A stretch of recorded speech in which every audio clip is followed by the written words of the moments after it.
Everybody, it's Psychic Hunter David. Well, it's Sunday, and though the world conflict still goes on, but, it's really interesting psychically. And I read it. I didn't read the article or watch the article, but I saw a fellow. There's a British sort of investigative journalist. It's a little bit out there sometimes, but I really do believe what he spoke about was there's some truth to. There's something with me intuitively and psychically that says there's more to these fires in LA than nature. I don't know what it is. We'll probably will find out, at least, a tidbit about it. I don't believe it's conspiracy theory, but I do believe that there's definitive arson linked to part of it somewhere with this fire, or the three fires, not one. Anyway, God bless all those people, having been there for a couple of years back in the early 90s. Heartbreaking. Heartbreaking for the people involved, no matter. But the bottom line is, never take anything for granted in life. This is the way life is. We've moved into, as I've said over and over and over again, Pluto and Aquarius. The two things are rebellion and revolution. Now remember, rebellion doesn't always mean sticks and burning torches and we're going to fight the aristocracy or fight the establishment. It also represents what is structured shall collapse. Burning of the ashes. Pluto is linked to Scorpio.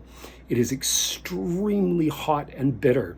And when it goes in, it destroys in order for the phoenix to come out of the ashes. And I was saying to a friend of mine, Helen, yesterday, that what worried me was, look at the value of all those properties. Look at the value of that land where it is.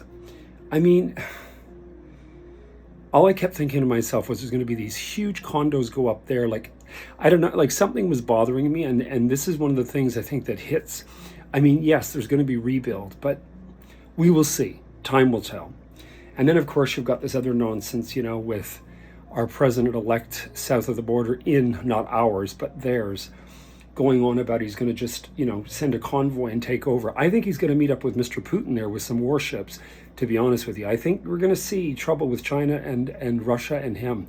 This is not going to be an easy thing because he's just becoming Putin. This is what's going on here. I understand what his philosophy is, but, going around threatening and being a dictator is not a cool thing. I don't believe that at all. Anyway, to get back to me, I am working. I do have availabilities today and through the week. Just understand, like I said, that tomorrow's full moon in Cancer sign, Mars is there. So this is another thing that's going to set off fireworks, especially with Mr. Trump, because the ascendant is 29 degrees Leo. That is his 12th house. It means that he has no idea what's going on, and Mars is there. And Mars is the god of war. So I think he has to be a little careful with some of his choices. You see, he's riding high because he's got Jupiter, which is his moon, on his sun in Gemini, but that's going to change soon. That'll change in June. I think things are going to turn around a little differently than we thought.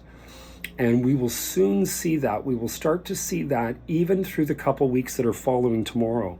So as I said to most, be careful, careful, careful what you say, write, and or email. Be careful right now. It will be held against you.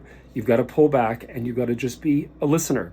I know it's difficult. Believe me, I can be a tough cookie and get really pissed off myself.